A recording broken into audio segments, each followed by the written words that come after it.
Shalom, perkenalkan nama saya Siti Anastasia Kakampu dari kelas A6 Keperawatan dengan NIM 2214201173 dari Universitas Pembangunan Indonesia Manado. Tujuan pembuatan video ini untuk memenuhi tugas ujian akhir semester mata kuliah Falsafah dan Teori Keperawatan oleh dosen pengampu Nurse Van Rikalo, Escape MKes. Baiklah, kita masuk ke dalam pembahasan yang pertama, yaitu teori keperawatan. Secara umum, teori adalah sebuah sistem konsep yang mengindikasikan adanya hubungan di antara konsep-konsep tersebut yang membantu kita memahami sebuah fenomena. Teori keperawatan adalah dasar dari praktik keperawatan saat ini. Dalam banyak kasus, teori keperawatan memandu dan mengajarkan pengetahuan, pendidikan, penelitian, dan praktik keperawatan. Teori keperawatan adalah kumpulan pengetahuan yang terorganisir untuk mendefinisikan apa itu keperawatan. Teori keperawatan mendefinisikan keperawatan sebagai keperawatan sebagai profesi, memiliki batang tubuh ilmu pengetahuan sendiri, mengidentifikasi, mengembangkan, dan memahami konsep dan teori yang sejalan dengan keperawatan. Perkembangan teori keperawatan berawal dari tahun 1860 di mana Florence Nightingale mendefinisikan keperawatan dalam teori lingkungan yang menjadi faktor dalam pemulihan pasien.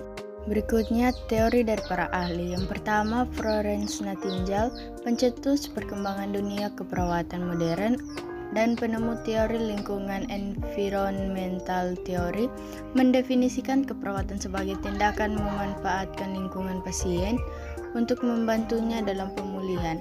Keperawatan harus memperhatikan lingkungan perawat pasien seperti udara segar, cahaya, suhu, kebersihan, dan ketenangan untuk meningkatkan pemulihan.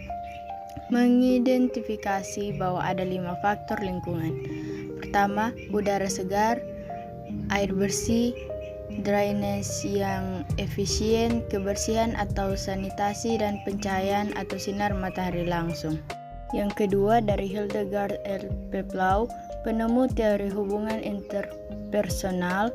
Teori ini menekankan pada hubungan perawat dan klien sebagai dasar praktik keperawatan, mendefinisikan keperawatan sebagai proses interpersonal dari interaksi terapeutik antara individu yang sakit atau membutuhkan layanan kesehatan, dan perawat dididik untuk mengenal dan merespon kebutuhan bantuan kepada individu, membantu perawat dan pelayanan kesehatan untuk mengembangkan lebih banyak intervensi terapeutik dalam manajemen klinis. Berikutnya dari Virginia Henderson, mengembangkan teori keperawatan, kebutuhan dasar perawat untuk membantu individu yang sakit atau sehat dalam memperoleh kemandirian dalam memenuhi kebutuhan dasar.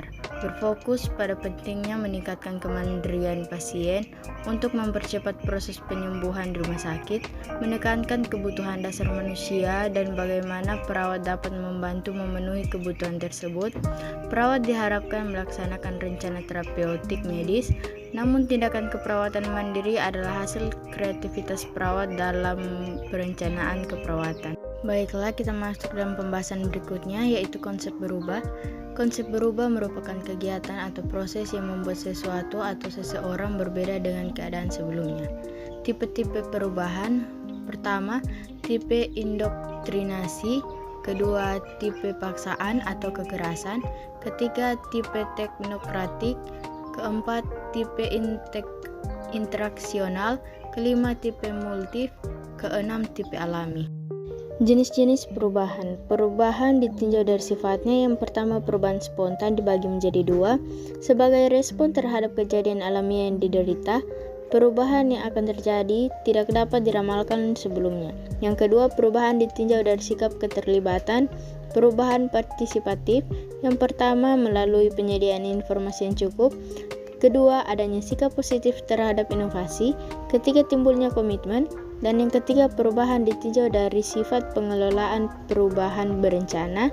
Yang pertama, menyesuaikan kegiatan dengan tujuan dengan titik mulai yang jelas dan berusaha sesuai dengan tujuan yang akan tercapai. Berikutnya, perubahan dalam keperawatan. Pertama, keperawatan sebagai suatu profesi yang diakui oleh masyarakat dalam memberikan pelayanan kesehatan melalui sakit tertentu akan dituntut untuk selalu berubah ke arah kemandirian dalam profesi tersebut, sehingga sebagai profesi akan mengalami perubahan ke arah profesional dengan pertunjukan profesi termasuk diakui oleh profesi bidang kesehatan yang sejajar dalam pelayanan kesehatan. Kedua, keperawatan sebagai bentuk pelayanan sakit. Keperawatan profesional yang dulu berikan kepada masyarakat terus memenuhi perjanjian kebutuhan masyarakat dengan pasti perubahan dalam aplikasi mode sakit membuat yang tepat sesuai dengan lingkup praktek keperawatan. 3. Keperawatan sebagai ilmu pengetahuan harus selalu berubah dan berkembang sejalan dengan perjanjian zaman dan perubahan sebuah teknologi masuk, karena dituntut selalu pasti perubahan melalui penelitian, termasuk sehingga ilmu tersebut diakui secara bersama oleh disiplin yang akusul landasan yang kokoh dalam keilmuan. Keempat, keperawatan sebagai komunitas masyarakat ilmiah harus selalu pertunjukkan jiwa profesional dalam tugas dan tanggung jawabnya dan selalu pasti sehingga citra sebagai profesi tetap dipertahankan dan perkembangan. Baiklah, pada bagian ini saya akan mengajak teman-teman semua untuk datang dan bergabung bersama kami dalam kampus Universitas Pembangunan Indonesia Manado, karena di mana kampus kami sudah terakreditasi B. Jadi bagi kalian yang ingin melanjutkan pendidikan, sangat disarankan untuk bergabung bersama kami di Universitas Pembangunan Indonesia Manado.